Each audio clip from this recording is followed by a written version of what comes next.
మహోన్నతుడైన దేవుడు మనల్ని ప్రేమించి ఈ భూమి మీద మరొక ప్రభు దినాన్ని మనకు అనుగ్రహించి మనం ఆయన్ని స్తుతించాలని ఘనపరచాలని ఆయన కోరికతో మనల్ని ఇక్కడ తీసుకొచ్చి ఉన్నాడు.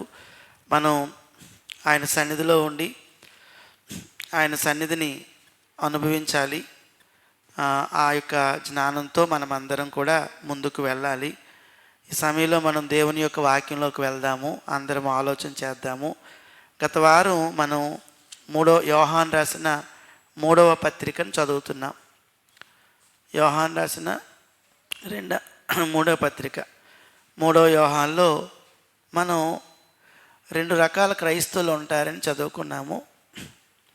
2 రకాల క్రైస్తవులు అంటే సంఘానికి సహాయకంగా ఉన్నవారు, ఆటంకకరంగా ఉన్నవారు అని చూసాం, మనం చదువుతున్నాం. ఈ 2 రకాల ఉదాహరణలు ఎవరు వివరిస్తున్నారు? పత్రికలోని అతను యోహాను వివరిస్తున్నారు. ఈ యోహాను ఎవరు అంటే, యోహాను ఎవరండి? అతను అపోస్తులుడైన యోహాను, అంటే యేసు ప్రభు యొక్క శిష్యుల్లో ఒక ఆయన. కాబట్టి ఈ యోహాను వివరిస్తున్నాడు. అప్పుడు మనం ఇందులో ఎవరెవరు ఉన్నారు అనేది మనం చూసినట్లయితే, అంటే మన పాఠం పేరు మనం గతంలో చెప్పుకున్నాము, అంటే సహాయకరంగా లేదా ఆటంకకరంగా.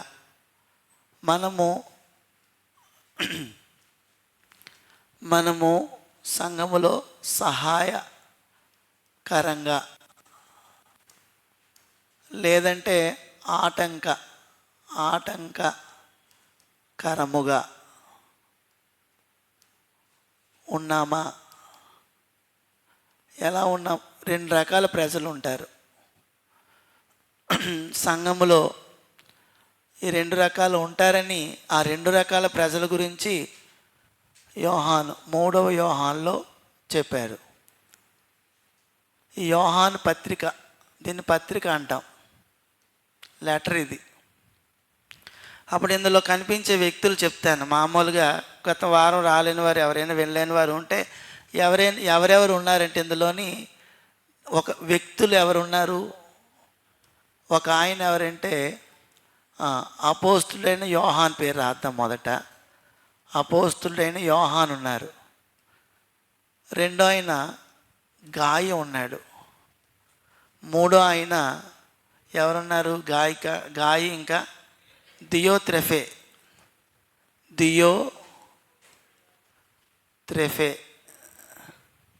ఇంకొక ఆయన ఎవరంటే దే-మే-త్రి ఉన్నాడు. ఇంకా ఎవరున్నారు? ఇంకా కొంతమంది ఉన్నారు. ఎవరంటే వాళ్ళు సంచార సువార్థికులు. ముగ్గురు, మొత్తం వీళ్ళు ఉన్నారు. అప్పుడు ఇందులో మనం ఈ 4 గురించి చూస్తున్నాం. నేను చదివాను మరొకసారి, అంటే మీరు 3వ పత్రిక చదువుకోండి అంతా కూడాను. అప్పుడు మనం ఒక ఉదాహరణతో మొదలుపెట్టాం. ఒక సైకిల్ ఉంటుంది. ఆ సైకిలు ఎలాంటిదంటే, మన సైకిల్కి 2 వీల్స్ ఉంటాయి. ఆ సైకిల్కి దాన్ని తాండం అంటారు. మామూలుగా తాండం అంటే ఇద్దరు ఒకేసారి తొక్కగల సైకిల్ని తాండం అంటారు. ఒక పెద్ద శిఖరం మీదకి సైకిల్ ఇలా తొక్కుతున్నారు ఇద్దరు. ఒక ఆయన పని ఏంటంటే బాగా తొక్కడం. ఒక ఆయన బ్రేకులు వేయటం అదే పని. అతని భయం ఏంటంటే కిందకి వెళ్ళిపోతామని. ఇతని భయం ఏంటంటే, ఇతని ఆతృత ఏంటంటే పైకి వెళ్ళిపోదామని. ఆ పైకి వెళ్ళిపోయిన తర్వాత అతను అన్నాడు, అబ్బా బాబోయ్ ఎంత కష్టమైంది ఎక్కడం అంటే. ఇంతలో రెండో వాడు అంటున్న ఆ మాట ఏంటంటే, అవును నేను చాలాసార్లు బ్రేకులు వేసాను అని చెప్పాడు. అంటే సంఘంలో బాగా కష్టంగా అలా తొక్కుతూ పైకి వెళ్ళిన మనుషులు ఉంటారు. కొంతమంది బ్రేకులు వేస్తున్న వాళ్ళు కూడా ఉంటారు, ఒక ఇంట్లోనైనా. అప్పుడు ఒకరు సహాయకరంగా ఉండే క్రైస్తవులు, ఒకరు ఆటంకకరంగా ఉండే క్రైస్తవులు అని చెప్పుకుంటున్నాం. అప్పుడు ఈ విషయంలో చూసిన తర్వాత 3వ యోహానులో 2 రకాల సంఘ సభ్యులను మనం చూస్తాము. ఇందులో 2 రకాల సంఘ సభ్యులను చూస్తాము. మీరు పత్రిక చూడాలి. పత్రికలో కనబడతారు, వీళ్ళందరూ కనబడతారు. అప్పుడు మొదటగా మనం ఏం మొదటి పాయింట్ ఏంటంటే సంఘపు పనిలో సహకరించే క్రైస్తవులు.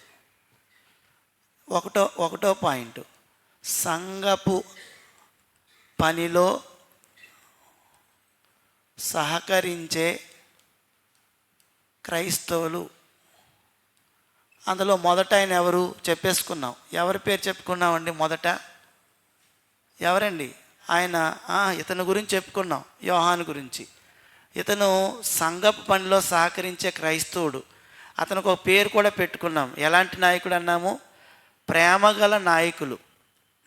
నెంబర్ 1 ఏ ప్రేమగల నాయకులు. ప్రేమగల నాయకులు. దీనికి ఇందులో నాయకుడు ఎవరండి? ప్రేమగల నాయకుడు ఇతను అపోస్తుడైన యోహాను. అమ్మా, ఇతను ఏం చేశాడమ్మా? ఏంటి ఇతనిలో ఇంత ప్రేమ ఏంటి? ప్రేమగల నాయకుడు అంటే నిన్న ఆ రోజు చెప్పుకున్నాం. ఆయన ఉత్తరం రాస్తున్నాడు, ఆయన గాయని ప్రేమిస్తున్నాడు, గాయ గురించి ప్రార్థన చేస్తున్నాడు. ఈ విషయాలన్నీ మనం చెప్పేసుకున్నాం. అప్పుడు అసలు మనకు తెలియాలి ఆ సందర్భం ఏంటంటే, ఒక చోట యోహాను ఉన్నాడు, ఒక చోట గాయి ఉన్నాడు, మరొక ఆయన ఎవరంటే దెయో త్రెఫే ఉన్నాడు. మరొక ఆయన ఎవరంటే దియోత్రెఫే ఉన్నారు. దేమేత్రి కూడా ఉన్నాడు, దేమేత్రి. అప్పుడు ఈ యోహాను దగ్గర కొంతమంది, ఇతను బోధకుడు, ఇతని దగ్గర కొంతమంది వాక్యం విన్నారు, సత్యాన్ని విన్నారు. విన్న తర్వాత ఆ కొంతమంది ఏం చేస్తున్నారంటే ప్రయాణాలు చేస్తున్నారు, వెళ్తున్నారు కొన్ని ప్రాంతాలకి.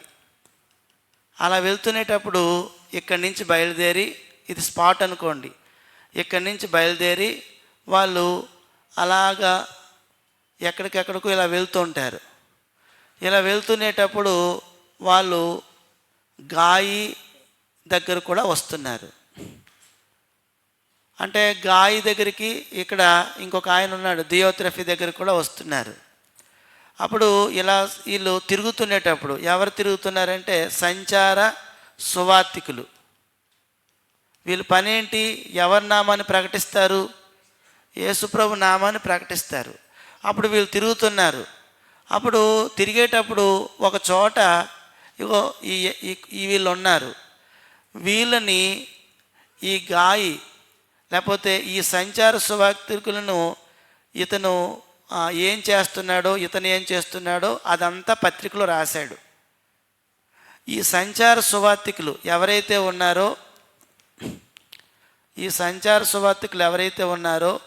వాళ్ళు ఎవరి పని చేస్తారు? ఎవరి పని? దేవుని పని చేస్తారు. ఇలా దేవుని పని చేస్తున్నప్పుడు వీరికి ఎవరైతే ప్రోత్సహిస్తున్నారో, వీరిని ఎవరైనా ఆటంకపరుస్తూ ఉంటే వారి విషయంలో ఇతనికి సంతోషము, బాధ రెండూ ఉన్నాయి. అందుచేత ఉత్తరం రాస్తున్నాడు. ఈ ఉత్తరం ఎవరికి రాస్తున్నాడు? ఎవరికి? ఇగో ఈయనకి. ఇక్కడ సంఘం ఉంది ఆల్రెడీగా, ఇక్కడ రాస్తున్నాడు. అక్కడ ఈ ఉత్తరాన్ని ఎవరితో పంపించాడంటే ఇతనితో పంపించాడు. ఇతను కూడా సంచార సువార్తికుడు. ఎవరు? దేమేత్రి. కొద్ది మనసు పెట్టండి, ఇతను సంచార సువార్తికుడు. ఈయన ఒక చోట గాయి ఉన్నాడు. ఆనాటి కాలంలో ఈ సువార్తికులు వెళ్ళి కొన్ని నెలల పాటు ఏదో కుటుంబం దగ్గర ఉండిపోతారు. అలాగా ఉండిపోయిన, అలా చేర్చుకున్న, అలా ఆహ్వానిస్తున్న కుటుంబంలో లేకపోతే సంఘంలో ఒక ఆయన ఎవరంటే గాయి. వచ్చిన వారిని అందరినీ ప్రేమగా చేర్చుకుంటున్నాడు, వాళ్ళకి ఎంతో మేలు చేస్తున్నాడు. అదంతా గత వారం చెప్పుకున్నాం. అప్పుడు ఇందులోకి యోహాను ఎందుకు వచ్చాడంటే ఇది ఎవరి పని? ప్రభు పని, దేవుని పని. సంఘం అనేది ఎవరి ఆస్తి? దేవుని ఆస్తి. సంఘము అంటే ఎవరితో కొనబడిన వారు? యేసుప్రభు రక్తంతో కొనబడిన వారు. కాబట్టి యేసుప్రభు వారికి భూమి మీద ఉన్న ఆస్తి ఏంటంటే సంఘమే. కాబట్టి సంఘపు పనిలో, సంఘపు పరిచర్యలోని ప్రతి ఒక్కరూ కూడా పాలిపంపులు పొందుకోవాలి, ఆ పనిని బాగా సహకరించాలి, ఆ పనిని బాగా చెయ్యాలి అనే ఆతృత అపోస్తులైన యోహాన్లో ఉంది. అర్థమైందండి? ఆ యోహాను ఎవరైతే సహకరిస్తున్నారో వారికి ఉత్తరాలు రాస్తున్నాడు. ఆ గాయ కూడా ఉత్తరం రాశాడు. అదే 3వ యోహాను పత్రిక. అదండి. అప్పుడు మనం ప్రేమగల నాయకులు ఉండాలి సంఘంలో. ఎందుకంటే యోహాను ప్రేమగల నాయకుడు అని గత వారంలో మనం చెప్పుకున్నాం, ఆయన గురించి చెప్పుకున్నాం చాలా విషయాలు. కాబట్టి ఈ రోజున సంఘం కానీ ఈ పరిచర్య బాగా చెయ్యాలంటే, ఆత్మలు రక్షించబడాలంటే, సంఘము క్షేమాభివృద్ధి చెందాలంటే ఎలాంటి నాయకులు కావాలి? చదువుకున్న వాళ్ళు కాదు. చదువుకుంటారు చాలామంది. ఈరోజు చదువుకోలేని వారు ఎవరు ఉంటారు? అందరూ ఉంటారు, చదువుకున్న వాళ్ళే. కానీ ప్రేమగల నాయకులు కావాలి. యోహాను ప్రేమగల నాయకుడు. చదువు అయితే రాదు ఆయనకి, ఎందుకంటే ఆయన జాలరి. కానీ ఆయన అలాంటి వాడు. ఆయన ఎంత బాధ్యత తీసుకున్నాడంటే సంఘ సభ్యులు సత్యములో నడవాలని సంఘ నాయకులు ప్రోత్సహించాలండి. అది ఇప్పుడు సంఘంలో నాయకులు పని చేసుకోండి, ఈరోజు సువార్తగా ఏం వెళ్తాంలేండి, పర్లేదు ఆ పాస్టర్ గారు వెళ్తారులేండి, పోనీ ఆయన వెళ్ళకపోతే అమ్మా ఈరోజు సువార్తకి వెళ్ళాలటమ్మా అని అలా ఆవిడతో చెప్పి, పిల్లలతో చెప్పి, అమ్మ నువ్వు వెళ్ళమ్మా, మరి ఈరోజు నేను చాలా పనిలోకి వెళ్ళిపోతున్నాను, మరి ఈరోజు నన్ను అధికారి రమ్మంటున్నాడు పనికి అని ఆమెను పంపించాలి. నాయకులు అంటే అలాంటి వాళ్ళు. అంతే తప్ప ఏం లేదండి, ఏముంది మాకు అవ్వదండి అనేసి ఇంకేముంది. అసలు ఎవరు తయారవుతారు నాయకులుగా? మరి అలాంటప్పుడు పెద్దవాళ్ళు కూడా బాధ్యతగా సంఘం విషయంలో ప్రేమగల నాయకులు. కాబట్టి ప్రేమగల నాయకులు ఏ సంఘంలో ఉంటారో ఆ సంఘము అనేక ఆత్మలు రక్షిస్తుంది, ఆ సంఘము క్షేమాభివృద్ధి చెందుతుంది. కాబట్టి ప్రియ సహోదరి సహోదరులారా, ఈరోజు మన సంఘంలో యోహాను లాంటి వాళ్ళు ఉండాలి. ఎవరు ఉండాలండి? యోహాన్ అంటే ఏ యోహాను? బాప్తిజం ఇచ్చి యోహానా? కాదు. అపోస్తులైన యోహాన్ లాంటి ప్రేమగల నాయకులు ఉండాలి, నడిపించేవారు, అలాగ ఉండేవాళ్ళు. తర్వాత రెండోది ఎవరంటే సహకరించే పరిశుద్ధులు. సహకరించే పరిశుద్ధులు అనే విషయాన్ని చూసేసాం. ఇది కూడాను ఇక్కడ నాయకుల్లో ఎవరి పేరు రాద్దామంటే యోహాను గారి పేరు రాద్దాం. యోహాను, అపోస్తులైన యోహాను, లేదా పెద్ద అన్నాడు, పెద్ద. రెండోది ఇక్కడ ఎవరి పేరు రాయాలంటే గాయి, సహకరించే వారిలో గాయి ఉన్నాడు. అప్పుడు ఈ గాయ గురించి కూడా మీకు చాలా సంగతులు మనం నేర్చుకున్నాం. ఏంటి నేర్చుకున్నామంటే చూడండి ఒకసారి. అతని జీవితంలో ఎలా ఉన్నాడట? నెంబర్ 1, సత్యముతో కూడిన జీవితం అయింది, నెంబర్ 1. నెంబర్ 2, సేవా జీవితం గలవాడు, సేవా జీవితం. తర్వాత నెంబర్ 3 ఏంటంటే ధారాళంగా ఇచ్చే జీవితం అతనికి ఉంది, ధారాళంగా ఇచ్చే జీవితం. ఈ విషయాలు మనం చూసుకున్నాం. ఎందుకు అలా చెప్పుకున్నామంటే ఇక్కడ చూడండి, చదువుతున్నాను 3వ పత్రిక 5-8. ప్రియుడా, వారు పరదేశులైనను సహోదరులుగా ఉన్నవారికి నీవు చేసినదెల్లా విశ్వాసకు తగినట్లుగా చేయుచున్నావు. అంటే 5వ వచనంలో సహాయం చేస్తున్నట్ట సహోదరులకి. ఇంకా చూడండి, వారు నీ ప్రేమను గూర్చి సంఘం ఎదుట సాక్ష్యం ఇచ్చిరి. వారు అన్యజనుల వల్ల ఏమీ తీసుకొనక ఆయన నామం నిమిత్తం బయలుదేరి కనుక దేవునికి తగినట్టుగా నీ వారిని సాగనప్పని ఎడల నీకు యుక్తముగా ఉన్ను. మనం సత్యమునకు సహాయకులమై ఉన్నట్టు అట్టి వారికి ఉపకారం చేయబద్ధులమై ఉన్నామని అక్కడ చెప్తున్నాడు. గాయి అనే అతను ఆ సంచార సువార్తికులు, అంటే ఒక స్థలం నుండి మరొక స్థలానికి సంచారం చేస్తూ దేవుని వాక్యాన్ని ప్రకటించే వారినే సంచార సువార్తికులు అంటారు. కాబట్టి గాయి వారికి ఏం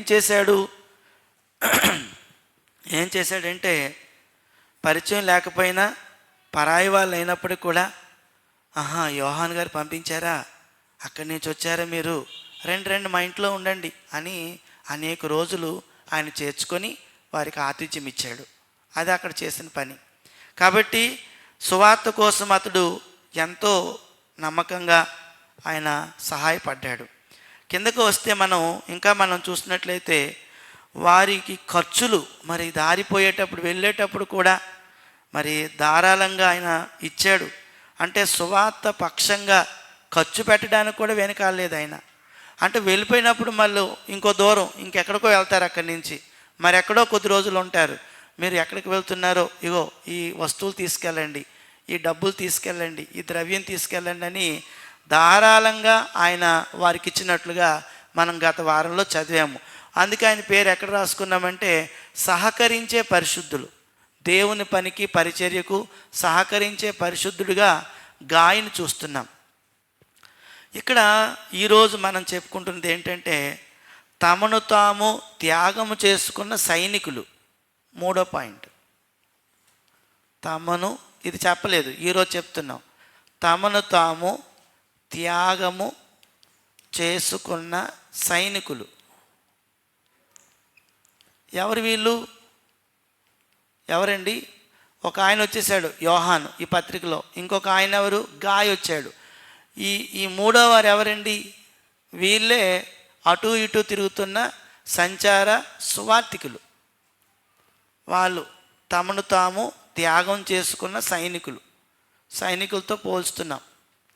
జాగ్రత్త చూడండి. అంటే ఒక ప్రాంతం నుంచి మరొక ప్రాంతానికి దేవుని వాక్యాన్ని ప్రకటిస్తూ తిరిగేవారు ఈ సైనికులు. వీళ్ళ గురించి ఏమని రాసుకున్నామంటే తమను తాము త్యాగం చేసుకున్న సైనికులు అని రాశాము. ఇప్పుడు చూడండి, వీరి గురించి కొన్ని విషయాలు చూద్దాం. అంటే మూడోది సువార్తికులు. ఇక్కడ మనం చూసినట్లయితే యోహాను సువార్త అదే పత్రిక 3వ అధ్యాయంలోనే 7-8 వచనాలు చదువుతున్నాను, అందరూ చూడండి. 7-8 వచనాలు. వారంటే ఎవరు? ఏమండి? వారంటే సంచారకులు. అన్యజనుల వలన, అన్యజనులు అంటే ఎవరు? దేవుణ్ణి ఎరగని వారు, నమ్మని వారు, విశ్వసించిన వారు.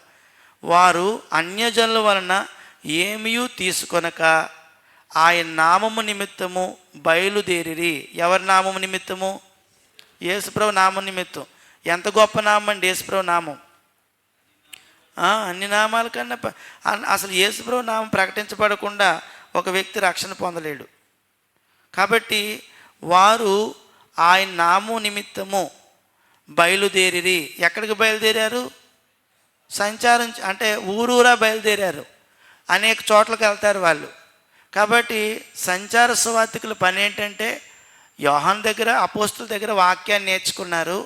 అమ్మో, ఈ గొప్ప వాక్యాన్ని ప్రకటించకపోతే బాగోదని మిషనరీగా తయారైపోయి వెళ్ళిపోతున్నారు. ఈరోజు అమెరికా నుంచి కానీ కొన్ని దేశాల నుంచి కొన్ని వేల కిలోమీటర్లు దాటి కొంతమంది ఇండియాకి, పెద్ద చిన్న దేశాలకు వెళ్తూ ఉంటారు. వాళ్ళు ఎంతో త్యాగం చేసుకొని వస్తారండి. వాళ్ళ భార్యని, పిల్లల్ని అందరిని విడిచిపెట్టి. ఈ వాతావరణం వాళ్ళకి పడదు అసలు. అక్కడ వాతావరణం వేరు, ఇక్కడ వాతావరణం వేరు. ఇది మామూలుగా చూసినట్లయితే ఉష్ణమండలము, సమశీతోష్ణ మండలము, శీతల మండలం అని 3 మండలాలు ఉంటాయి. రీజియన్స్ అంటారు. వాళ్ళు పూర్తిగా శీతల మండలంలో ఉంటారు కొంతమంది అయితే. అంటే అర్థం ఏంటంటే ఉదయం నుంచి రాత్రి వరకు మనకు శీతాకాలం ఎలా ఉంటుందో అంతకన్నా ఘోరంగా ఉంటుంది వారికి. ఎప్పుడూను మంచు అలా పడుతూనే ఉంటుంది. అలాంటి చోటు నుంచి ఎండున్న చోట్లోకి రావాలంటే వారి శరీరం సహకరించదు. కానీ వాళ్ళు త్యాగం చేసుకున్నవారు మిషనరీలు. అంటే వారికి భాష సరిగ్గా రాదు, వారికి ఆహారం ఇక్కడ పడదు, అక్కడ వాతావరణం పడదు. కానీ వాళ్ళు ఏం నమ్ముతారంటే అమ్మో వెళ్ళాలి, ఈ సత్యాన్ని ప్రకటించాలని చాలా ప్రాంతాలకు వెళ్తారు. మనం కేవలం సీతానగరం 80 కిలోమీటర్లు ఇక్కడికి, అంతే. అర్థమైందండి? కొంత దూరం మాత్రం వెళ్తాము. ఒకసారి ఆ ఫోన్ చూడండి. ఏమండి, కొంత దూరం, మనం ఎక్కువ దూరం వెళ్ళలేము. కానీ కొంత దూరం వాళ్ళు వెళ్ళి దేవుని సన్నిధిలో మనం ఇక్కడ ఈ సంచార సువార్తికులు అప్పట్లోని ఎలాంటి వారు చూడండి, వారు బయలుదేరి గనుక దేవునికి తగినట్టుగా నీవు వారిని సాగనంపిన ఎడల నీకు యుక్తముగా ఉండును. మనం సత్యమునకు సహాయకములమనట్టు అట్టివారికి ఉపకారం చేయబద్దులమై ఉన్నాం. అట్టివారంటే ఎవరండి? సంచార సువార్తికులకి. అప్పుడు ఈ వ్యక్తుల ద్వారా మనం ఏమి నేర్చుకుంటున్నామంటే, ఇక్కడ మొదటి పాయింట్ అంటే వారికి సహాయం చేసే వారి పట్ల ఎంతో కృతజ్ఞతతో వారు ఉన్నారు. అంటే ఏం జరుగుతుంది చెప్పండి. ఇప్పుడు ఈ సంచార సువార్తికులు ఇక్కడ బయలుదేరి ఇలా వెళ్ళారు, గాయ దగ్గరికి వెళ్ళారు, ఇలా థియోగ్రఫీ ఇలా వచ్చి మళ్ళా వచ్చి ఏం చేశారంటే యెరూషలేము వచ్చారు అనుకోండి. అక్కడికి వచ్చారు. అప్పుడు యెరూషలేములో సంఘం కూర్చుంది. సంఘానికి చెప్తున్నారు, మేము సువార్త ప్రకటిస్తున్నాము, వెళ్తున్నాము ప్రాంతాలకి. అక్కడ ఒక ఆయన ఉన్నాడు, గాయని ఆయన, అక్కడ సంఘం ఉంది, మమ్మల్ని ఎంత బాగా చూశారో అని సంఘానికి ఇక్కడికి వచ్చి చెప్తున్నారు. అది వాళ్ళు చేస్తున్న పని. సంచార సువార్తికులు వాళ్ళు ఆ పని చేస్తున్నారు. ఆ విషయాన్ని ఎవరు చెప్తున్నారు? యోహాను చెప్తూ రాస్తున్నాడు. ఏమని రాస్తున్నాడు యోహాను? చూడండి, ఇందా చదివాం కదా, ఇలా ఉంది, ఇలా మాట్లాడుతున్నాడు. 5వ వచనం చూడండి. ప్రియుడా, వారు పరదేశులైన సహోదరులుగా ఉన్న వారికి నీవు చేసినదెల్లా, నీవంటే ఎవరండి? గాయ్. నువ్వు చేసినదెల్లా విశ్వాసకు తగినట్టుగా చేయుచున్నావు. వారు నీ ప్రేమను గూర్చి సంఘము ఎదుట సాక్ష్యమిచ్చిరి. అదండి, అది వాళ్ళలో ఉన్న మంచి గుణం. వాళ్ళు మర్చిపోలేదు. ఏం చూసారులేండి, ఏం చేశాడండి అతను అని అనలే. ఏమండి, ఎప్పుడైనా మనం ఏదైనా ఊరు వెళ్ళేటప్పుడు ఒక ఇంటి వారు పిలిచి కొద్ది టీ పెట్టి ఇచ్చారనుకోండి, మేము ఆ ఊరు వెళ్ళేటప్పుడు అండి మాకు టీ పెట్టి ఇచ్చారండి, వాళ్ళు కొద్దిగా ఉప్మా తయారు చేసి పెట్టించారండి అని గొప్పగా చెప్పుకోవాలి. ఆ రేటు పెట్టారండి ఆ ఉప్మా, అది మనం చేసుకోలేమేటండి అని అంటారు. అలాంటి మాటలు మాట్లాడకూడదు. అది మనం నేర్చుకోవాలి. ఏది చేసినా ఏది ఇచ్చినా కూడా, అతను అన్నాడు యేసుప్రభువు వారు, గిన్నెడు చల్లనీళ్ళు ఇచ్చినా కూడా పరలోకంలో ఫలం ఉంటుంది. ఒకవేళ నిజంగా వారి ప్రేమతోని మనకి ఏది చేసినా కూడా దాన్ని మనం ఇతరులకు చెప్పవలసిన వారిగా, సంఘానికి ప్రకటించవలసిన వారిగా ఉన్నాము. సంచార సువార్తికులు ఏం చేస్తున్నారు? వచ్చిన తర్వాత వారు చెప్తున్నారట, ఏమని అంటే, వారు నీ ప్రేమను గూర్చి సంఘం ఎదుట సాక్ష్యం ఇచ్చిరి. అంటే మనకు ఎవరైనా సహాయం చేసినప్పుడు వారు చేసిన సహాయం పట్ల ఎంతో జ్ఞాపకం చేసుకోవాలి. మనం ఎవరైనా మనకి ఏదైనా పంపించినా, ఎవరైనా ఏదైనా చేసినా మనం ఎంతో జ్ఞాపకం చేసుకోవాలి. వాళ్ళు అలా జ్ఞాపకం చేసుకుంటున్నారు సంచార సువార్తికులు. వారు చేసిన సహాయాన్ని బట్టి వారిని ఎంతో కొనియాడుతున్నారు. అందుకే యోహాను గాయతో ఏమంటున్నాడు? వారు నీ ప్రేమను గూర్చి సంఘం ఎదుట సాక్ష్యం ఇచ్చిరి. ఇందులో 1, వారు నీ ప్రేమను గూర్చి సంఘము ఎదుట సాక్ష్యమిచ్చిరి. సాక్ష్యం చెప్తున్నారు. అది ముఖ్యమైనది. అంటే వారు అలాంటి మంచి వాళ్ళు. చూడండి 6వ వచనంలో ఈ మాట ఉంది. 6వ వచనంలో ఈ మాట చెప్పారు. కాబట్టి మనం ఇక్కడ నేర్చుకోవాల్సింది ఏంటంటే, నేనైనా ఎక్కడికైనా వెళ్ళేటప్పుడు నన్ను ఎవరైనా చేసుకుని ఇంత అన్నం పెట్టారనుకోండి, అప్పుడు దాన్ని వచ్చి సంఘానికి చెప్పాలి. పలానా ఊరు వెళ్ళాను, పలానా కుటుంబం వాళ్ళు చేర్చుకొని నాకు ఇంత అన్నం పెట్టారు, వాళ్ళు నన్ను బండి మీద స్టేషన్ వరకు దిగబెట్టారు, ఆ ప్రాంతంలో కొన్ని గృహాలకు తీసుకెళ్ళారు, అక్కడ వాక్యం చెప్పించారు అని ఆ సహాయాన్ని జీవితంలో ఎప్పుడు మర్చిపోకుండా ఆ కృతజ్ఞత అనేది ఆ సంచార సువార్తికులకు ఉంది. దాన్ని గాయతో యోహాను చెప్తున్నాడు. కాబట్టి మొదటి విషయం అది. మనం కూడా సహాయం చేసే వారి పట్ల ఎంతో కృతజ్ఞతా భావంతో ఉండాలని ఈ సంచార సువార్తికులు మనకు నేర్పిస్తున్నారు మన సంఘానికి. అది ఎప్పుడూ మర్చిపోకూడదు, ఎందుకంటే అది గొప్ప సంగతి.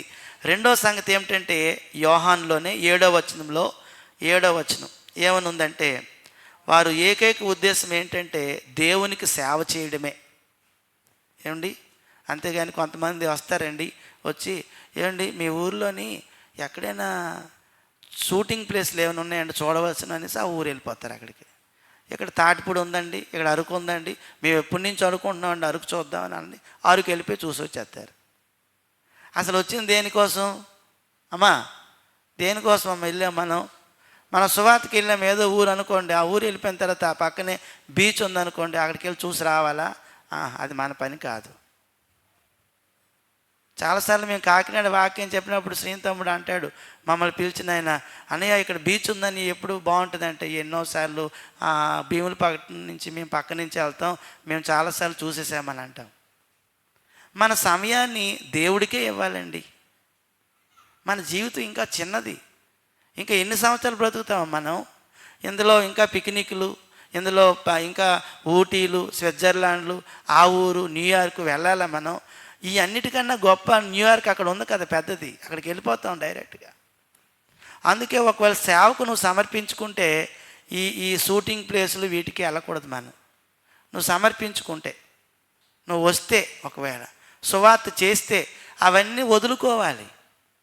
అలా వదులుకున్న వారు ఈ సంచార సువార్తకులు. అందుకే తమను తాము త్యాగం చేసుకున్న సైనికులు వాళ్ళు. ఏదో మామూలుగా ఏదో చదివేశామంటే ఆ ఊరు వెళ్ళాము, ఈ ఊరు వెళ్ళాము, అది చూసాము, ఇది చూసాము, అయిపోయింది, ఈ నెల అయిపోయింది, ఈ సంవత్సరం అయిపోయింది, ఇంకేముంది? తర్వాత నీకు కాళ్ళు నొప్పులు వచ్చేస్తాయి, చేతులు నొప్పులు వచ్చేస్తాయి, తర్వాత నువ్వు ఏ పని చేయలేవు. అప్పుడు అంటావు, నాకు సువార్తకు రావాలని ఉంది కానీ దేవుడేటో కానీ నొప్పులు పెట్టేశాడండి అని అంటాం. అవునా? దేవుడు నిన్ను నొప్పులు పెట్టేశాడు, నీకు ఇచ్చిన యవ్వనం అంతా వేస్ట్ చేసుకున్నావు. నేను పిల్లలతో చెప్తాను, మొన్నైతే నేను ఆదివారం నాడు ఎక్కడున్నాను? సీతానగర్లో ఉన్నాను. సీతానగర్లో అంటే శనివారం దిగి సీతానగర్లో వాక్యం చెప్పేసి రావాలి. నేను అక్కడి నుంచి ఎలాగొస్తాను ఇక్కడ 10 గంటల కంటే, ఇక్కడి నుంచి 80 కిలోమీటర్లు. కరుణాకర్కి ఫోన్ చేశాను, కరుణాకర్ నువ్వు త్వరగా వచ్చేయి, ఇదేదో పక్క స్టేషన్ లాగా అంటే 80 కిలోమీటర్లు బండి మీద వచ్చాడు వాడు. నేను అట్టించి అతనితో అలాగా మనం చెయ్యాలి. భర్త మొన్నటిసారి ఒరే బండి మీద నువ్వు వచ్చే సువార్త కంటే 80 కిలోమీటర్లు బండి మీద వచ్చేసాడు. అదండి, అలాగా అది దేవుని పని అంటే. అంతే తప్ప నాకు ఆటో పంపించండి, మా ఇంటి దగ్గరికి ఇదేం సేవ అండి? ఇది సేవే. నడవలేవా? కూర్చోలేవా? నీ దగ్గరికే రావాలన్నీ. మరి వారు అంత త్యాగం చేసుకున్నది నీకు ఏమర్థమవుతుంది? బైబిలు ఏమర్థమైందండి మనకి? అంత త్యాగమూర్తులు మన కళ్ళెదుట కనబడుతున్నారు. నాకు చెప్పలేదే, మీరు చెప్తే వచ్చేది. అమ్మ బాబోయ్, మరి ఎన్ని రోజులు బట్టి ప్రార్థన చేస్తున్నాం, ఆ డేట్లన్నీ చెప్తున్నాం కదండి.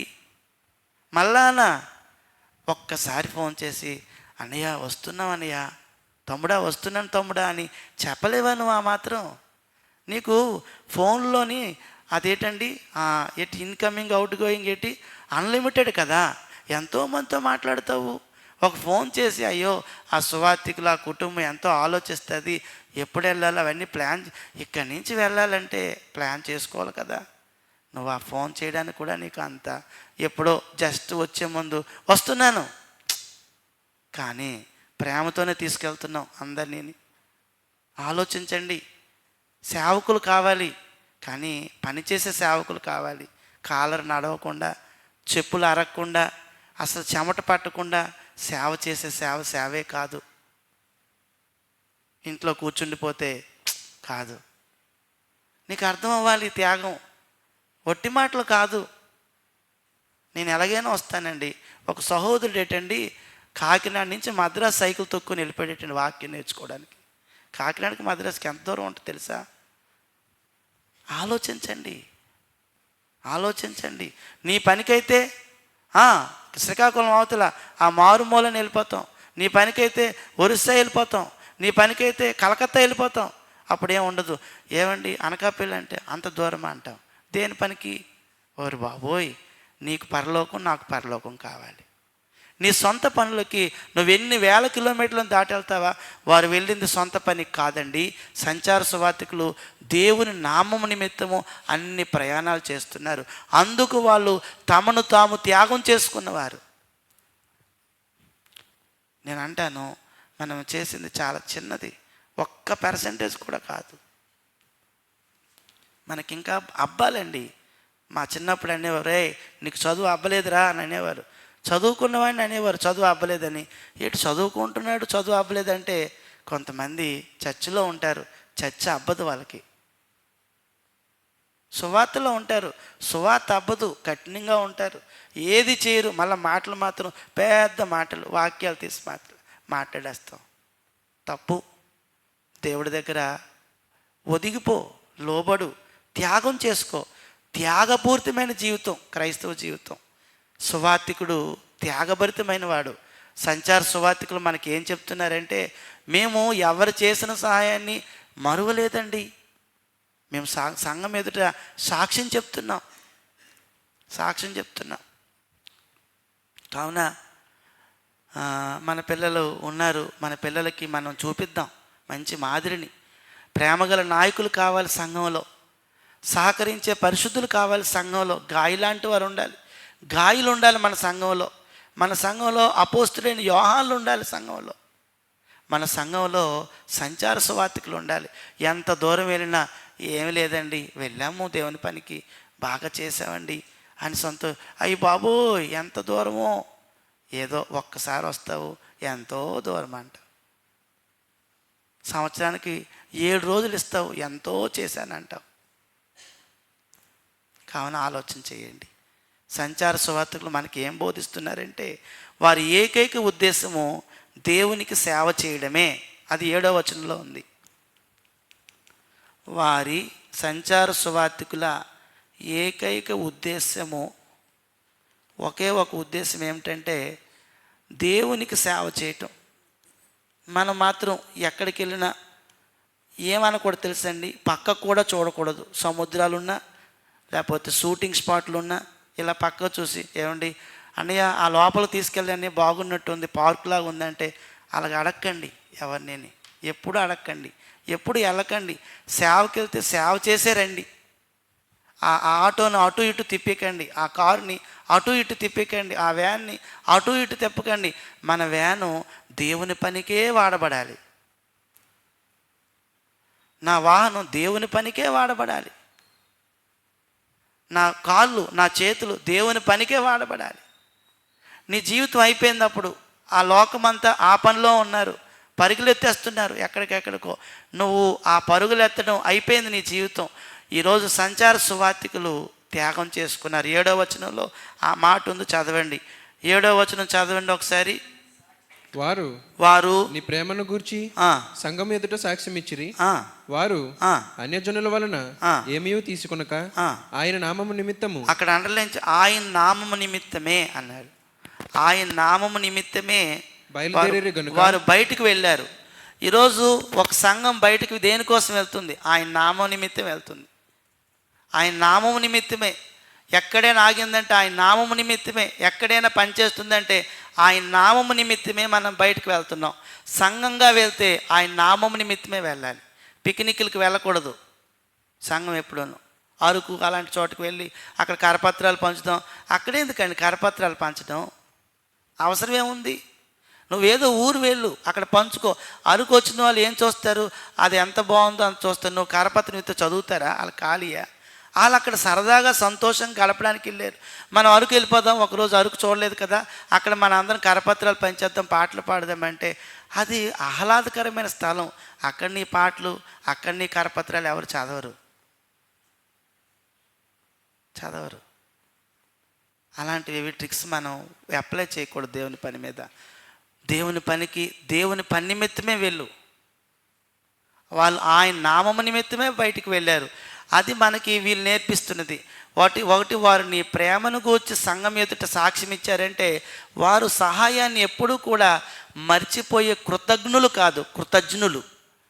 వాళ్ళు థ్యాంక్స్ చెప్తారు, ఎప్పుడూ మర్చిపోరు ఎప్పుడు కూడా. అలా చేస్తున్నారు. రెండోది ఏంటంటే, వారి ఏకైక ఉద్దేశము దేవుని నామము నిమిత్తమే బయటకు వెళ్తున్నారు. ఆయన నామము నిమిత్తము బయటకు వెళ్ళారు, బయటకు వచ్చారు.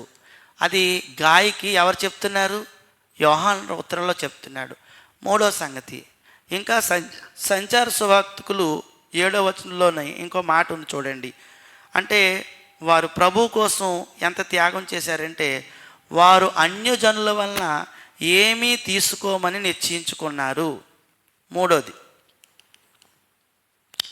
వారు అన్యజనుల వలన ఏమీ తీసుకోమని నిశ్చయించుకున్నారు.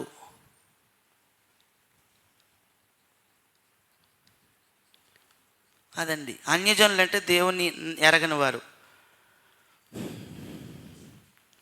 నా చిన్నప్పుడు ఇప్పుడు కూడానండి కొంతమంది ఏం చేస్తారంటే, ఏదైనా పుణ్యక్షేత్రానికి వెళ్ళేటప్పుడు ఊరంతా తిరిగి డబ్బులు దండుతారు. వాళ్ళు ఎవరైనా పర్వాలేదు, దండుతారు. ఎక్కడికి వెళ్తున్నామంటే పలానా ఊరు వెళ్తున్నామండి, మరి మీరు ఏదైనా ఉంటే చెయ్యండి సాయం అని అడుగుతారు. కానీ ఈ ఈ ఈ ఈ త్యాగభరితులు, ఈ సైనికులు మాత్రం ఒకటి నిశ్చయించేసుకున్నారు, ప్రమాణం చేసుకున్నారు. ప్రభువా, నీ పని కోసం బయలుదేరుతున్నాం, అన్నం పెడితే పెట్టు, లేకపోతే లేదు. కానీ అన్యజనుల దగ్గరికి వెళ్ళి చెయ్యి మాత్రం చాపం. నీ ప్రజలు ఎవరున్నారో వాళ్ళ దగ్గరికి పంపిస్తే పంపించు, వాళ్ళ దగ్గర ఉంటాం 10 రోజులు, నెల రోజులు, సంవత్సరం, మళ్ళీ తిరిగి వచ్చేస్తాం. అంతే తప్ప ఏ అన్యజనుడి దగ్గర కూడా మేము ఏ డబ్బులు, ఏ వస్తువులు, ఏ ఆహారము తీసుకోం. అది ఎంత త్యాగమో చూడండి,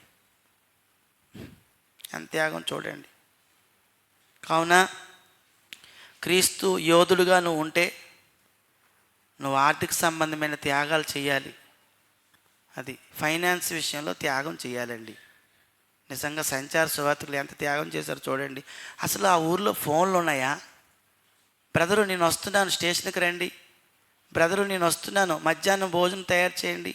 బ్రదరు నేను వస్తున్నాను, ఈ రాత్రికి ఏదైనా ఎక్కడైనా మాకు కొద్ది రూమ్ అరేంజ్ చేయండి అని చెప్పడానికి ఫోన్లు ఉన్నాయా అప్పుడు? మరి వీళ్ళు బయలుదేరినప్పుడు ఎవరి నామం నిమిత్తం బయలుదేరుతున్నారు? మధ్యలో ఎవరైనా ప్రభువు నమ్మలేని వారు ఉంటే అటువంటి వారి దగ్గర వాళ్ళు ఉంటారా? ఉండరు. కాకపోతే బయట ఎక్కడో పడుకుంటారు, ఎక్కడో చెట్టు కిందో గుడారం వేసుకొని పడుకుంటారు. అది ఎంత కష్టమో చూడండి. ఈరోజు మనం ఏ పట్టణానికి వెళ్ళినా, హైదరాబాద్ వెళ్ళినా, విజయవాడ వెళ్ళినా, ఏ ఊరు విశాఖపట్నం వెళ్ళినా ఫోన్ చేస్తే ఎవరొకరు స్టేషన్ దగ్గరికి వస్తారు, బస్ స్టాప్ దగ్గరికి వస్తారు, మనల్ని తీసుకెళ్ళిపోతారు. మధ్యాహ్నం భోజనం పెడతారు, రాత్రి భోజనం పెడతారు, ఉదయం టిఫిన్ పెడతారు, మళ్ళీ తీసుకొచ్చి మీరు ఎక్కడికి వెళ్ళాలి అక్కడికి తీసుకెళ్తారు, మళ్ళీ బస్సు ఎక్కిస్తారు. ఇన్ని రకాలైన ఫెసిలిటీస్ మనకి ఇప్పుడు ఉన్నాయి, వాళ్ళకి అవేవీ లేవు. అలాంటప్పుడు వాళ్ళు త్యాగం చేసుకున్నారు, త్యాగం చేసుకున్నారు. యోధులు వాళ్ళు త్యాగం ఏంటంటే, వాళ్ళు ఎంతైనా ఎవరైనా డబ్బులు ఇచ్చేస్తే తీసేసుకోరు. నువ్వు ప్రభువుని నమ్ముకున్నావా, నువ్వు సత్యంలో ఉన్నావా, అయితే ఇవ్వు, తీసుకుంటాను. అంతేగాని నువ్వు లేవా, నీ డబ్బులు నాకొద్దు. ఎంత త్యాగం చూశారండి. నీ డబ్బులు నాకొద్దు, నువ్వు ప్రభువుని నమ్ముకున్నావా, ప్రభువులో ఉన్నావా? కొంతమంది అంటారండి, మీరు చర్చ్ కట్టారు కదా, అగో ఆ కౌన్సిలర్ గారి దగ్గరికి వెళ్ళి డబ్బులు అడగవచ్చు కదా, ఆయన ఈ చుట్టుపక్కల వాళ్ళందరికీ డబ్బులు ఇచ్చారు, పలాని ఎమ్మెల్యే గారి దగ్గరికి వెళ్ళి డబ్బులు అడగవచ్చు కదా అని అంటే, ఎప్పుడు ఏ సందర్భంలో అటువంటి ఆలోచనే మనకు రాలేదు. ఎవరు ఇవ్వవసరం లేదు, ఎవరు చేయవసరం లేదు. మన దేవుడు సర్వశక్తిమంతుడు, మనకు సహాయం చేస్తాడు, మనకు అన్నీ ఇస్తాడు. మన పిల్లలకు అది చెప్పాలి, మన యవ్వనస్తులకు అది తెలియాలి. ఎవరి దగ్గర పడితే వాళ్ళ దగ్గర డబ్బులు తీసుకోకూడదు. ఒక యవ్వనస్తుడు రారా నీకు పార్టీ ఇప్పిస్తానంటే వెళ్ళిపోతున్నారు వీళ్ళు. నువ్వే నమ్ముకున్నావు దేవుడిని, నేను రానురా, నువ్వు ఇచ్చిన పార్టీ నాకు వద్దు. ధైర్యంగా మాట్లాడాలి, నువ్వు త్యాగం చేసుకోవాలి. కావాలా నేను నీకు టీ ఇప్పిస్తాను, నీకు నేను భోజనం పెడతాను రా. ఆ విధంగా త్యాగం చేసుకున్న సువార్తికులు, సంచార సువార్తికులు, వారు ఎంత యోధులు అంటే నిజంగాను వారు ఆర్థిక సంబంధమైన త్యాగాలు ఎన్నో చేశారు. వాళ్ళు ఇవన్నీ చేయడానికి వాళ్ళకి కావాల్సింది ఏమిటంటే విశ్వాసం. ఎవరైతే విశ్వాసంగా బ్రతుకుతామో, అంటే వాస్తవానికి వారికి పలానా దగ్గర నుండి సహాయం వస్తుందని వాళ్ళకి నమ్మకం ఉందండి? లేదు కదా. ఉందండి, పలానా వాళ్ళు మాకు ఈ నెల డబ్బులు పంపిస్తారు, పలానా వాళ్ళు ఈ నెల డబ్బులు పంపిస్తారని వాళ్ళకి ఏమైనా ఉందా? వస్తువులు ఎవరైనా ఇస్తారని కాదు, వాళ్ళకున్నది విశ్వాసమే. మేము దేవుని పని కోసం వెళ్తున్నాం, దేవుడు మమ్మల్ని పోషిస్తాడు అంతే. వారి విశ్వాసం దేవుడే అంతే తప్ప, పలానా బ్రదర్ ఉన్నారు, ఆయన నాకు డబ్బులు 1000 రూపాయలు పంపిస్తారు, పలానా ఆయన ఉన్నారు కొంత పంపిస్తారు అని ఏమీ వాళ్ళకి నమ్మకం లేదు. ఒకటే నమ్మకం, దేవుడే మాకు ఆశ్రయం, దేవుడే మాకు ఆశ్రయం. కాబట్టి వారికి గ్యారంటీ లేకపోయినా తాము వెళ్ళిన దగ్గర ప్రతి చోట సహోదరులు ఎలాంటి ఆతిథ్యం ఇస్తారో కూడా వారికి తెలియదండి. ఎందుకంటే అక్కడ పేదవాళ్ళు ఉంటారు, నిరుపేదలు ఉంటారు. నేల మీద పడుకోమంటే నేల మీదే. నాకు మంచం మీద అలవాటు అండి, నేల మీద అలవాటు లేదంటే. నాకు తలగడ ఉండాలి, తలగడ లేకపోతే నాకు నిద్ర పట్టదంటే సేవ ఏం చేస్తాం? నాకు ముందు సీట్ ఇవ్వండి, వెనక సీట్లు నాకు కూర్చోవడం ఉందండి. ఎంత ఆలోచన అండి, ఎంత ఘోరం అండి. ఇదేం సేవ అండి మనకి? నువ్వు ఎక్కడైనా కూర్చోవాలి, అవసరమైతే నడవాలి, అవసరమైతే ఆకలితో ఉండాలి. ప్రభు కోసం, దేవుని నామం నిమిత్తం త్యాగం. నాదేనండి ఈ బండి, నా బండి మీద నన్ను వెనక నువ్వే కూర్చోవాలి వెనకాతల, నేనే కూర్చోవాలి వెనకాల. త్యాగం చేయాలి. వాళ్ళు త్యాగం చేశారు. ఎవరింటికి వెళ్తారో తెలియదు, ఎవరు ఆతిథ్యం ఇస్తారో తెలియదు, ఎవరు సహాయం చేస్తారో తెలియదు, అయినా కూడా వారు త్యాగం చేశారు తమ జీవితాలను. ఆ విధంగా వారు తీసుకోమని, ఎవరి దగ్గర తీసుకోమని? అవిశ్వాసుల దగ్గర తీసుకోమని నిశ్చయించుకున్నారు. ఇది మనం కూడా నిశ్చయించుకుందాం. నేను సేవకుని అయితే నేను ఎవరి దగ్గర, అన్యుల దగ్గర ఏది తీసుకొని నేను నిశ్చయించుకోవాలి. అది మనకు నేర్పిస్తున్నది. ఏదో పెడుతున్నారని తినేయడం కాదు. అన్యుల దగ్గర ఏ సహాయం వద్దు దేవుని కొరకు, ఎందుకంటే వాళ్ళు అన్యులు. నమ్ముకోండి, మాకు అప్పుడు ఇవ్వండి. అలాగా ఆ దినాల్లోని సంచార సువార్తికులు సేవ కోసం ముందుకు వెళ్ళినట్లుగా మనం చూస్తున్నాం. అంటే ఒకవేళ మనకైనా ఇలాంటి పరిస్థితులు ఉంటే, ఈరోజు కాంప్లెక్స్లోనే నేను ఉండిపోవాలి, మరి ఆ ఊర్లో ఎవరు లేరు, వెళ్ళిపోతానని అంటే ఎవరు వెళ్తారు? కాంప్లెక్స్లో దోమలు ఉంటాయి.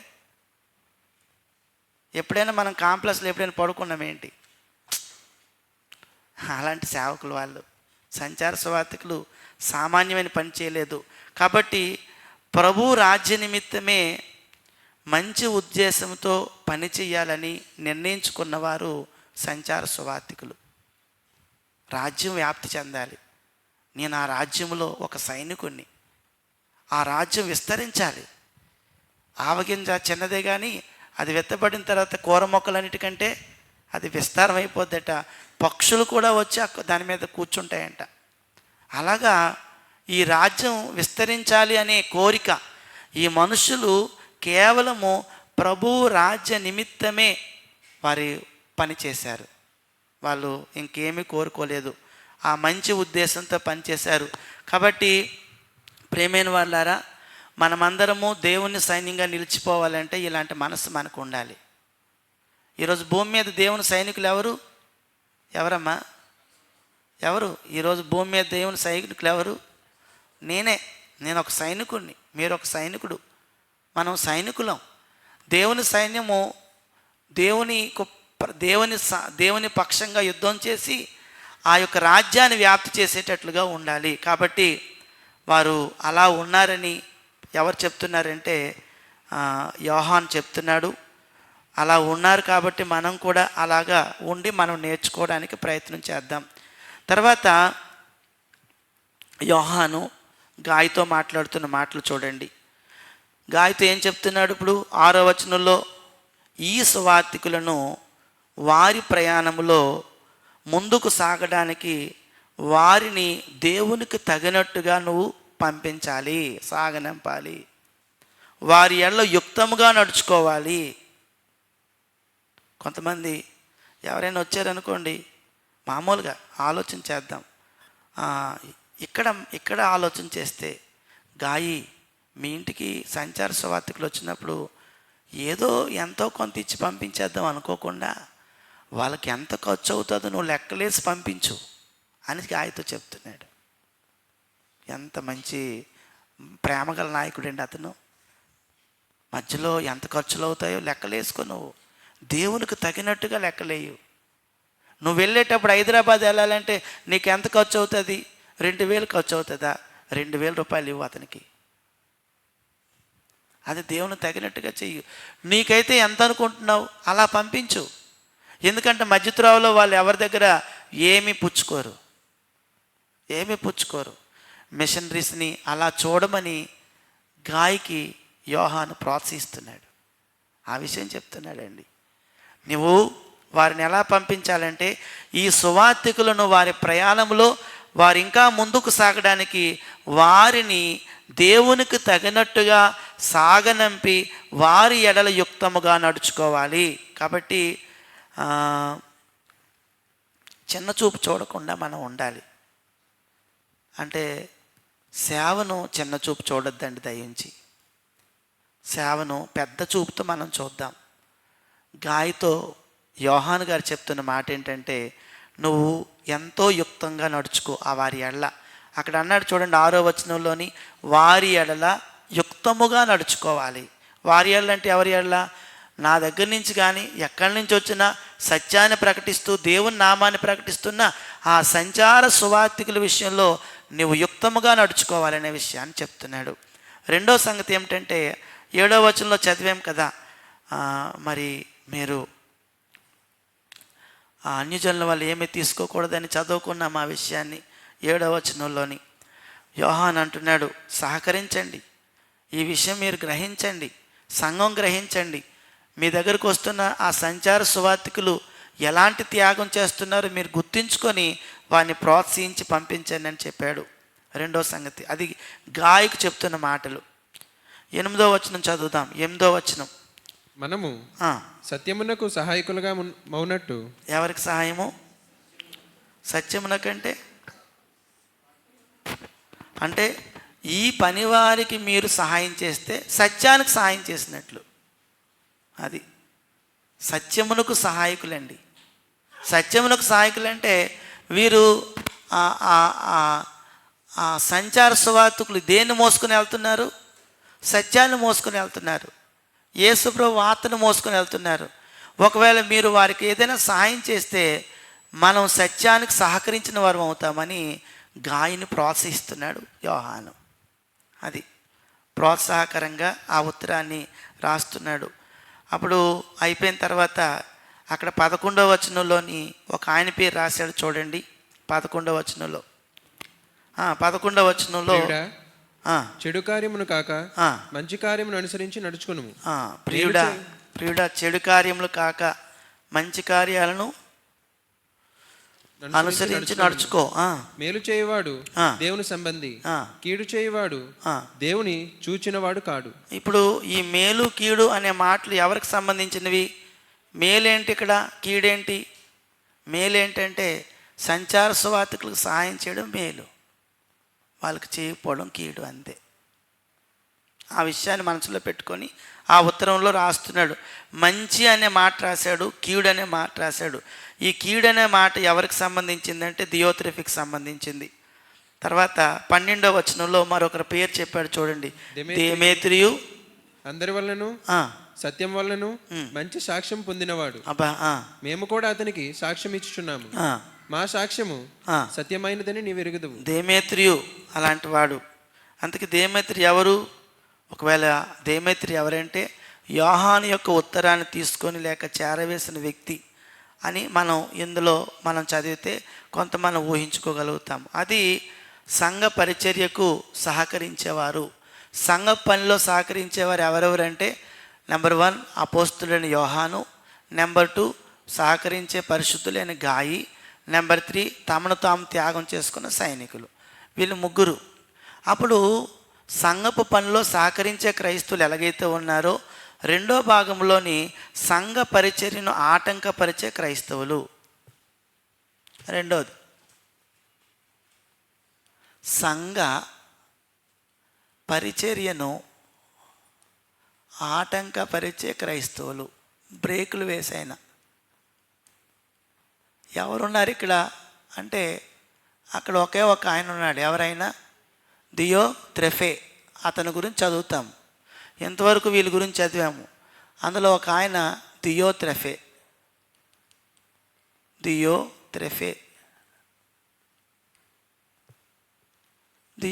అని ఆయన ఉన్నాడు. ఇతని గురించి ఒకసారి చూడండి. ఇతని గురించి ఇతని జీవితాన్ని గురించి కొద్ది నిమిషాలు మనం ఆలోచించే. దియోత్రెఫే గురించి మనం చూసినట్లయితే ఇతను చేసిన పని ఏంటో మొదలు చూద్దాం. ఏం చేస్తున్నాడు? 10వ వచనంలో ఉంది. వాడు మమ్మను గూర్చి ఒకటి చెడ్డ మాటలు వదరుచు అది చాలనట్టుగా సహోదరులను తానే చేర్చుకొనక. నెంబర్ 1, సహోదరులను చేర్చుకోవటం లేదు. అది ఆయన చేస్తున్న పని. ఏ సహోదరులను? ఎవరైతే వెళ్తున్నారో దేవుని పని చేయటానికి వారిని చేర్చుకొనటం లేదు. ఇతనికి ఏదో ఉంది, మొత్తం మీద చేర్చుకోవటం లేదు. గాయ అయితే ఏం చేస్తున్నాడు? చేర్చుకుంటున్నాడు. సహోదరుల్ని చేర్చుకోవటం లేదు. ఇంత పని చేసి త్యాగం చేసిన వారిని ఇంకా దానికి తోడు ఇంకో పని కూడా చేస్తున్నాడు. వారిని చేర్చుకున్న మనసు గల వారిని కూడా ఆటంకపరచుచు. అంటే ఎవరైతే సంచార సువార్తికుల్ని ఇంటికి తీసుకెళ్ళి మా దగ్గర ఒక 4 రోజులు ఉండండి అంటే వారిని కూడా ఆటంకపరుస్తున్నాడు. అది విషయం. ఎంత గొప్ప పని చూడ. కొంతమంది అంటారు, వెళ్ళకలేరా, ఎందుకు వెళ్ళిపోతావు అని ఆటంకపరుస్తారు. చాలా దారుణం అండి, దారుణం. అలాంటి మనస్తత్వం ఉన్న వాళ్ళు ఉంటారు, భార్యతోని పిల్లలతోని. అలాంటి మనం చెప్పకూడదు. అసలు దేవుని పని జరుగుతుందా? పండగలాగా చెయ్యాలండి ఆ పని, పండగలాగా. ఈ సంచార సువార్తికులు ఏం చేస్తున్నారంటే వెళ్తుంటే ఈ దియోత్రెఫే అయిన అతను ఎవరైతే వారిని ఆహ్వానించే వారిని సైతము ఆటంకపరుచుచున్నాడు. ఎవరైనా వారిని అంటే సంచార సువార్తికులను ఆహ్వానించే వారిని ఆటంకపరుచుచున్నాడు. గమనించండి, ఆటంకం. అది అతను చేస్తున్న రెండో పని, ఆటంకపరచటం. ఇంకా ముందుకు వెళ్దాం. ఎందుకు ఇలా చేస్తున్నాడు అంటే, ఒకవేళ అతను అపోస్తులుని యోహాను ఎరిగినవాడే, ఆయన బోధను ఆయన అంగీకరించటం లేదు. ఎవరు? దియోత్రెఫే. ఇంకా మనం చూసినట్లయితే దియోత్రెఫేని గురించి యోహాను ఏమని రాస్తున్నాడో ఒకసారి చూడండి. 9-10 వచనాల్లో. నేను సంగమునకు ఒక సంగతి వ్రాసి తిని. ఏం రాశాడు? అయితే వారిలో ప్రధానత్వము కోరుచున్న. ప్రధానత్వం అంటే అన్నిట్లో నేనే ఉండాలి. అది ప్రధానత్వం. అలా కోరుకుంటున్నవాడు ఎవరు? దియోత్రెఫే కోరుకుంటున్నాడండి. అది కోరుకుంటున్నాడు. అందుకే ఎవరైనా వస్తే ఎవరు వచ్చారు? సువార్తికులా, రావద్దు, వాళ్ళని చేర్చుకోవద్దు మీరు అని అనేస్తున్నాడు. అందుకు ప్రధానత్వం కోరుతున్న దియోత్రెఫే మమ్మను అంగీకరించటం లేదు. మమ్మల్ని అంటే అర్థం ఏంటంటే, అక్కడ విషయం ఏంటంటే, నేను రాకపోయినా నా బోధను కూడా వాడు అంగీకరించటం లేదు. నేను పంపించిన మా వారిని కూడా అతను అంగీకరించటం లేదు. కాబట్టి మమ్మల్ని అంగీకరించటం లేదు. వాడు మమ్మల్ని గూర్చి చెడ్డ మాటలు వదరుచు. ఏం చేస్తున్నాడు? అతను చేసే పని ఇంకోటి ఉంది. చెడ్డ మాటలు వదరుచు చాలనట్టుగా సహోదరులను తాను చేర్చుకోవటం లేదు. వారిని చేర్చుకున్న మనసు గలవారిని కూడా ఆటంకపరచుచు సంఘములో నుండి వారిని వెలివేయుచున్నాడు. ఇంకొక గొప్ప పని ఏంటంటే, సంఘములో నుంచి వెలివేసేస్తున్నాడట అతను. సంఘంలో నుంచి మరి ఎంత మరి క్యాపబిలిటీ ఉంది ఆయనకి చూడండి. వెళ్ళిపోండి, మీరు అతన్ని ఎందుకు చేర్చుకున్నారు? ఈ రోజు నుంచి మన సంఘానికి వాళ్ళు రాకూడదు, వెళ్ళిపోండి. తప్పు చేస్తే వెలివేయచ్చు, త్రాగటం లేకపోతే ఇది ఇంకేదైనా చేస్తే, వ్యభిచారం ఇలాంటివి చేస్తే వెలివేసేయాలి, రావద్దని చెప్పవచ్చు. కానీ ఒక సువార్తికుల్ని, సత్య సువార్తికుల్ని, సంచార సువార్తికుల్ని, త్యాగం చేసుకున్న వారిని చేర్చుకుంటూ ఉంటే, అలా చేర్చుకున్న కుటుంబాలను ఆయన ఏం చేస్తున్నాడంటే వెలివేస్తున్నాడు. బహుశా అతడు ఒక అబద్ధ బోధకుడు అయి ఉండొచ్చు. అదండి. అంటే యోహాను బాధపడుతున్నాడు అతని విషయంలో. దియోత్రఫీ ఎందుకు చేశాడు ఈ పని అంటే, ఎందుకు చేశాడు? నెంబర్ 1 ఏంటంటే ఆయనలో ఒక కోరిక ఉంది, ప్రధానత్వం కోరుతున్నాడు. ఆహ్వానించేవాడిని ఆటంకపరుచున్నాడు. మూడోది ఇంకో పని ఏంటి? వెలివేస్తున్నాడు ఆయన చేస్తున్న పనులు. అప్పుడు ఎందుకు ఇలా చేస్తున్నాడు, ఎందుకు ఇలా చేస్తున్నాడు అతను అంటే, అతనిలో ఉన్న ఒక పెద్ద సమస్య ప్రధానత్వం. అతను కావాలి. ఇంకా ఎవరి అధికారానికంటే అపోస్తుల అధికారమునకు ఒప్పుకోవటం లేదు. ఇక్కడ అపోస్తులుడు ఎవరండి? యోహాను. ఇతనిలో ఉన్న పెద్ద సమస్య ప్రధానత్వం. అందుకు ఆయన చేర్చుకోవడానికి ఇష్టపడటం లేదు.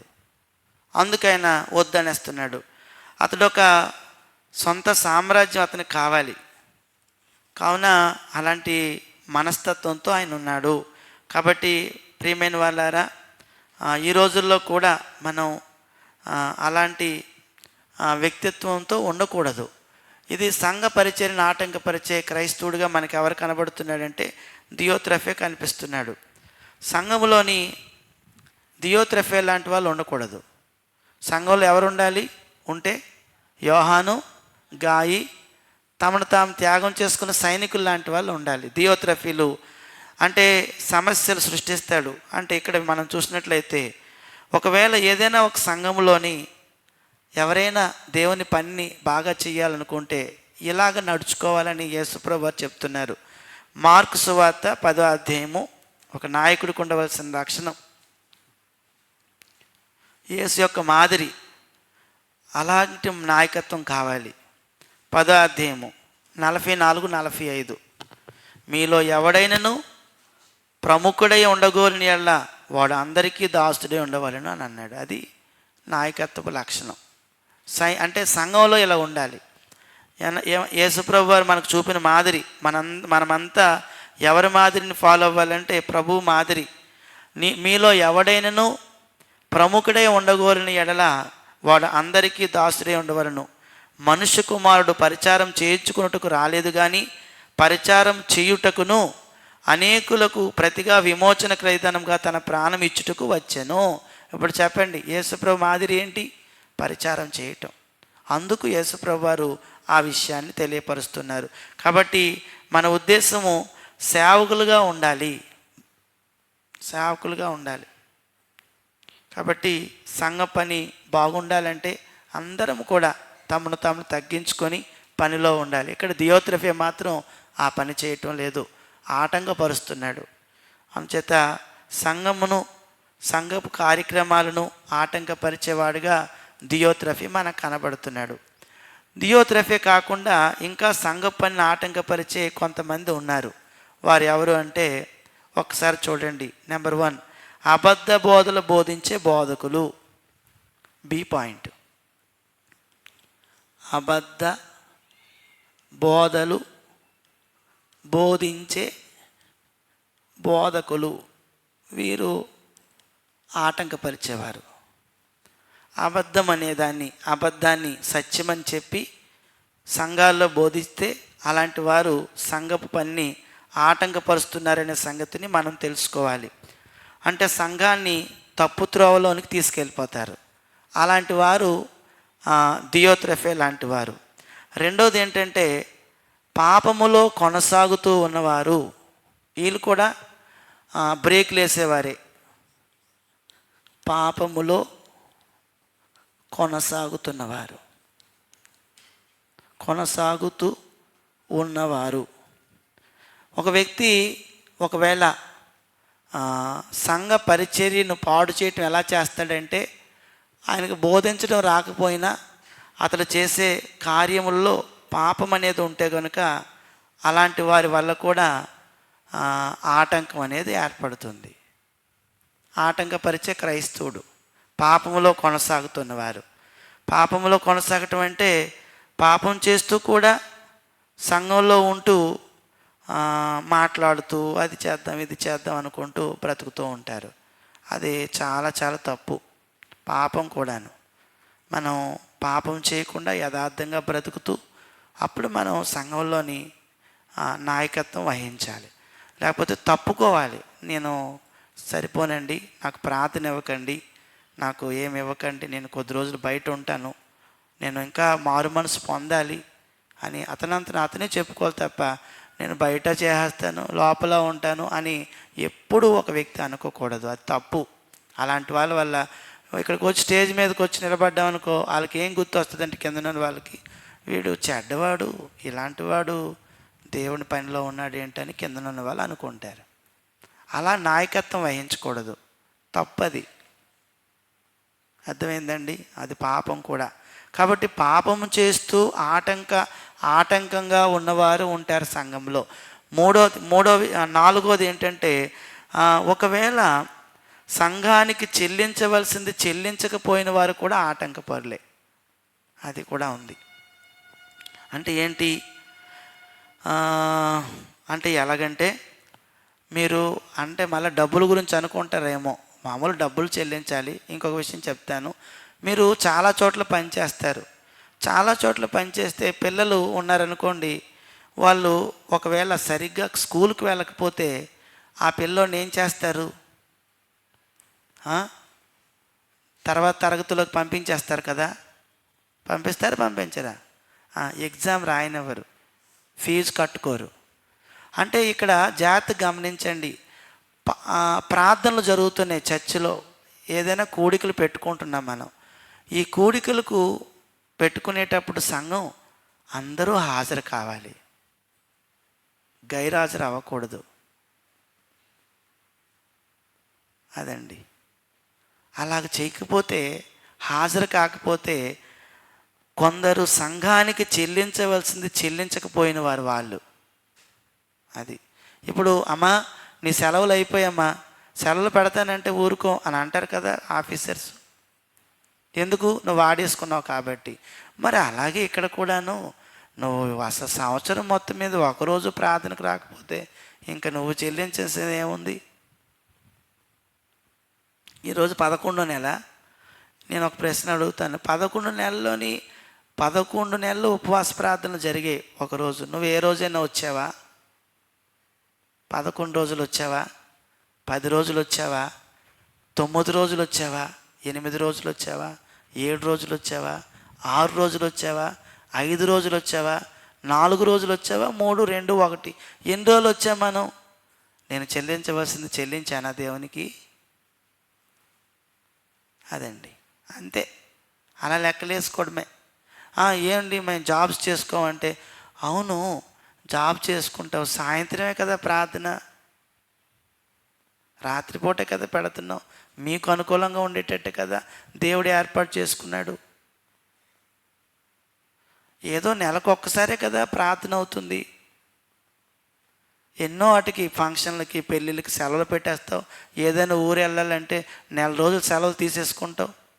ఏమి ఒక్కరోజు సెలవు పెట్టడానికి నీకు అవదా అసలు? నువ్వు దేవుడికి చెల్లించవలసింది చెల్లించినట్టేనా? అన్నిటికీ పెట్టుకుంటావు. అలాగా నువ్వు చెల్లించవలసింది చెల్లించకపోతే నువ్వు ఆటంకపరుడుగా ఉన్నావు. నీ వల్ల ఆటంకం. నేను ఆదివారం ఒక్కరోజు అంటే, అసలు ఎవరు చెప్పారండి ఆదివారం ఒక్కరోజేనని? బైబిల్లో ఎక్కడుందండి ఆదివారం ఒక్కరోజేనని? దేవాలయంలో ప్రతిరోజు కూడుకున్నారండి వాళ్ళు ప్రతిరోజు కూడుకున్నారు. పోనీలేండి, వారానికి ఒక్కరోజే నువ్వు చెల్లించవలసింది చెల్లిస్తున్నావా? సహవాసంలో కలిసిపోక ఎవరైనా దూరంగా ఉంటూ వారి సమయాన్ని కానీ వారి ధనాన్ని కానీ వారికి ఉన్న వరాలను కానీ సంఘ పరిచర్యలో వాడకుండా దుర్వినియోగం చేసుకున్న వారందరూ కూడా ఆటంకపరులు. నీ డబ్బుని నీ లగ్జరీస్కి వాడుకుంటున్నావా? నీ సమయాన్ని నీ గొప్పల కోసం వాడుకుంటున్నావా?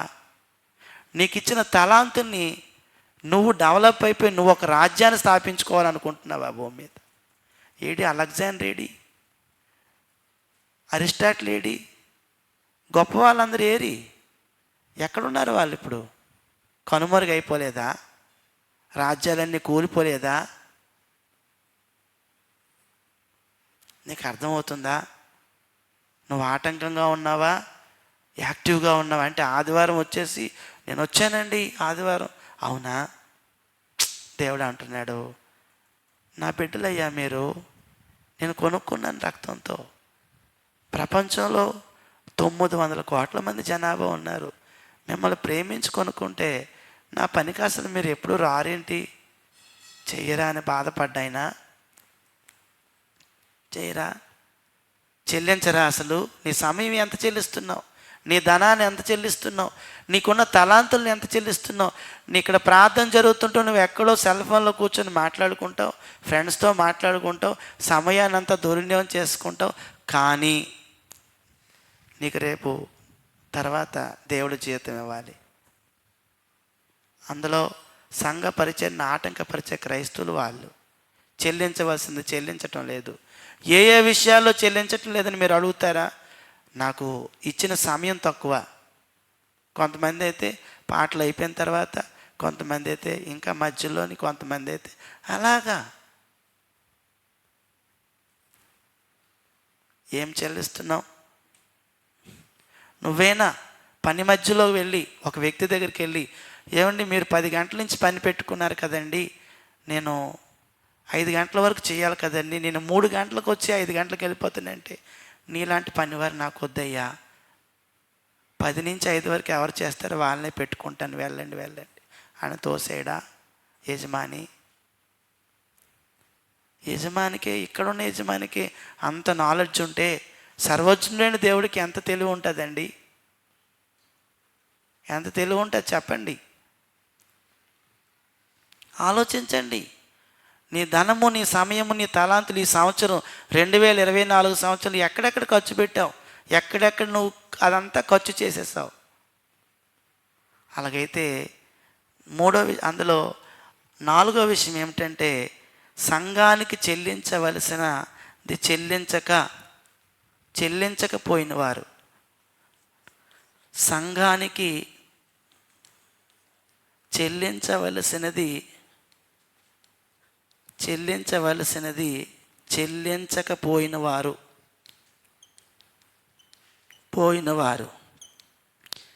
ఏ విషయాలంటే, ఇందులో ఏ ధనము, బి 2 సమయము, 3 తలాంతులు. ఈ 3 సమయం, తలాంతులు ఇవన్నీ కూడాను. అలాంటి వారు వరాలు చెంది సైతం సంఘ ఎదుగుదలకు నువ్వు సహకరించేవారుగా ఉండాలి. చివరిదా ఇంకా మనం చూసినట్లయితే కొన్నిసార్లు సంఘపు నాయకుల్ని వెంబడించకుండా ఉన్నవాళ్ళు ఉంటారు. అలాంటిది కూడా ప్రమాదమే. ఏమండి, ఒకసారి హెబ్రీ పత్రిక చూడండి. హెబ్రీ పత్రికలో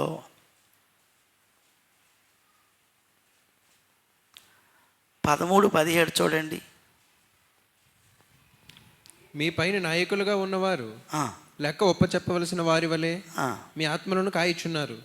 వారు దుఃఖముతో ఆ పని చేసిన ఎడల మీకు నిష్ప్రయోజనము గనుక దుఃఖముతో కాక ఆనందముతో చేయనట్లు వారి మాట విని వారికి లోబడి ఉండడి. అది ఎవరు చదివారు? కార్తికేయ చదివాడు. అది మరి ఎంత లోబడుతున్నావు? ఎంతగా ప్రయోజనం పొందుతున్నాం మనం?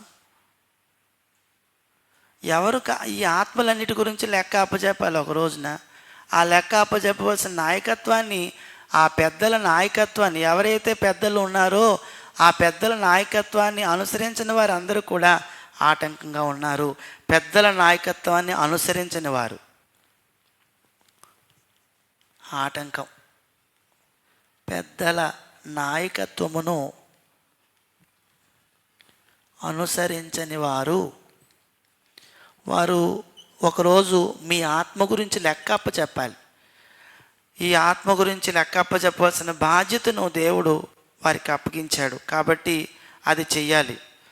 తర్వాత ఇంకొక మాట ఏమిటంటే, ఒకవేళ కొంతమంది విమర్శలు చేస్తూ ఉంటారు. అవి తగవు, విమర్శలు చేయకూడదు. సంఘ అభివృద్ధికి సహకరించే ఏ పనికైనా మనం సహకరించేవారుగా ఉండాలి. అలాగుంటే అప్పుడు మనం ఇటువైపు ఉంటాము, లేకపోతే అటువైపు ఉంటాము. కాబట్టి యోహాను గారు ఈ పత్రికలోని 2 రకాల క్రైస్తవుల గురించి చెప్పాడు. ఇటువైపు రాసిన వారు ఆటంకపరిచే క్రైస్తవులు, ఇటువైపు ఉన్నవారు సహకరించే క్రైస్తవులు. అప్పుడు మనం పాఠం ముగించేసుకుంటున్నాం. నేను ఇటువైపు ఉండాలా, అటువైపు ఉండాలా? అలాగా ఆలోచించుకోవడమే. నేను ఎవరిని ఇంతకిని? నీ పాత్ర ఏంటి? నీ పాత్ర ఏమిటి? ప్రేమగల నాయకుడివా, లేకపోతే నువ్వు సహకరించే పరిశుద్ధుడివా, నిన్ను నువ్వు త్యాగం చేసుకునే సైనికుడివా, లేకపోతే నువ్వు దియోత్రెఫే స్థానంలో ఉన్నావా, అబద్ధ బోధ చేస్తున్నావా, పాపంలో కొనసాగుతూ బ్రతుకుతున్నావా, సంఘానికి చెల్లించవలసింది చెల్లించకుండా ఉన్నావా, పెద్దల నాయకత్వాన్ని తిరస్కరిస్తున్నావా? అది ఎవరికి వారు ఆలోచన చేసుకోవాలి. ఈ రెండిట్లో ఏదో ఒకటి మనం ఉంటాం. అది 3వ యోహాను పత్రిక యొక్క ముఖ్యమైన ఉద్దేశం. అది రాశాడు. కాబట్టి ఈ యోహాను పత్రికలో మనమందరం నేర్చుకున్నది ఏంటంటే, సంఘ అభివృద్ధికి మనము ప్రోత్సహించే వారంగా ఉండాలి. ఆటంకంగా, అడ్డుగా ఉండకుండా మనం జీవించాలని తను కోరుకుంటున్నాడు. అలాగా జీవించాలని కోరుతూ మరి మన అందరం కూడా సంఘాన్ని బాగా ప్రోత్సహిద్దాము. ఇంతవరకు ఓపిక శ్రద్ధగా విన్న మీ అందరికీ కూడా ప్రభుపేట వందనాలు తెలియజేస్తున్నాను.